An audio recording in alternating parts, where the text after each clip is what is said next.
Jamais sans la grâce, une dévotion matinale qui vous connecte à la pensée de Dieu et vous donne la provision du ciel au quotidien.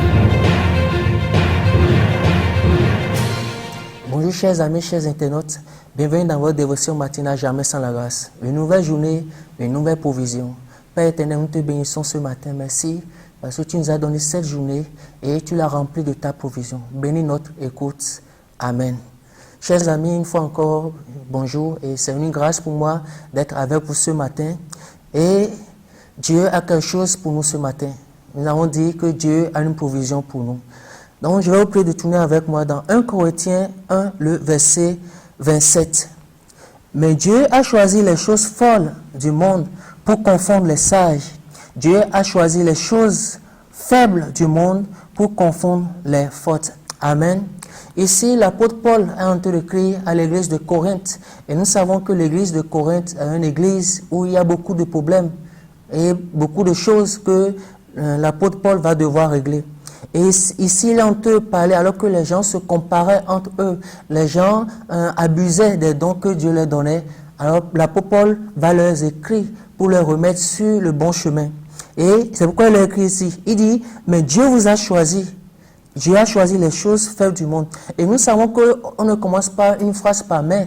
Et la question est de savoir, mais qu'est-ce que l'apôtre Paul a voulu dire? Ou bien qu'est-ce qu'il a dit auparavant? Et ce qu'il a dit, par exemple, on voit ça dans le verset 26, où il dit, considérez, frères, que parmi vous qui avez été appelés, il n'y a ni beaucoup de sages selon la chair, ni beaucoup de puissants, ni beaucoup de nobles. Amen. Donc l'apôtre Paul précise à l'église de Corinthe, alors qu'il se compare, il dit, mais Dieu vous a appelé, et lorsque Dieu vous a appelé, vous étiez dans le monde, et dans le monde, parmi vous qui avez été appelés, il n'y a pas de gens qui étaient puissants, il n'y a pas de gens qui étaient nobles, il n'y a pas de gens qui étaient puissants, selon la chair. Et au verset, il dit, mais Dieu.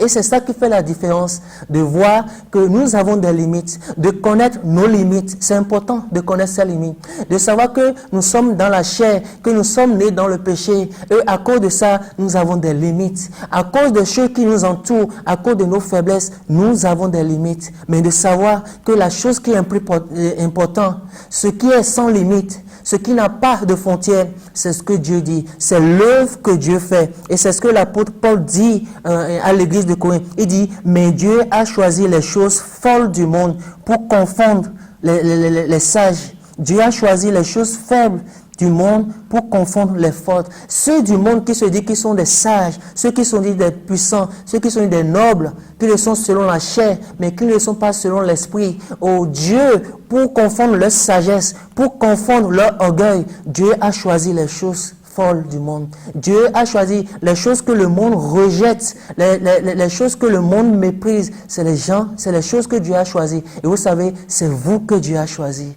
Dieu t'a choisi. Et il t'a choisi pas parce que tu es fort, pas parce que tu es puissant, pas parce que tu es noble, selon la chair.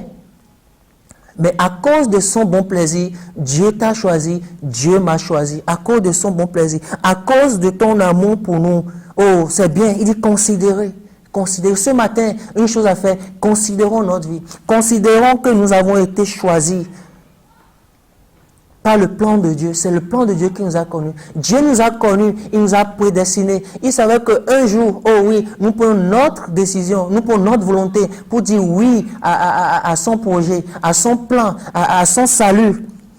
Et dit à cause de cela, c'est ce que nous sommes. Et aujourd'hui, les gens peuvent vous rejeter, les gens peuvent vous mépriser, les gens peuvent vous donner des noms. Et les gens nous donnent des noms. Mais il y a une chose qui fait la différence. Vous devez savoir, vous devez avoir l'assurance, vous devez avoir la pleine conviction que c'est Dieu qui vous a choisi. Ce n'est pas un homme qui vous a choisi. Et alors que quand on dit que quelqu'un est sage selon le monde regarde à ce qui frappe au regard. Il regarde à l'apparence, il voit la capacité de la personne. Mais Dieu va dire au prophète Samuel dans 1 Samuel 16, Verset 7, alors que Dieu l'a envoyé dans la maison d'Isaïe pour un roi. Et Samuel, devant les grands frères de David, a dit, ah, voilà ce que Dieu cherche. Mais Dieu a dit, ne le considère même pas. Ne considère pas son apparence. Parce que l'homme regarde à ce qui frappe au regard. Mais Dieu regarde au cœur. Dieu regarde au cœur. Et c'est ça qui fait la différence. Dans cette journée, comment est l'état de ton cœur? Comment est l'état de mon cœur? C'est ce que Dieu va regarder. Et c'est basé sur cela que Dieu va faire des choses. Mon ami, Dieu te cherche dans cette journée. Dieu cherche un cœur disposé, un cœur mis à part pour lui. Soyez bénis. Amen. Si vous avez aimé cette émission, parlez-en à vos amis. Parlez-leur du message de la grâce et de ce qu'il fait dans vos vies. Pour un sujet de prière, une question ou pour devenir partenaire, contactez-nous au 00229 94 75 80 20. Que Dieu vous bénisse et à la prochaine. En attendant, pensez avec Dieu.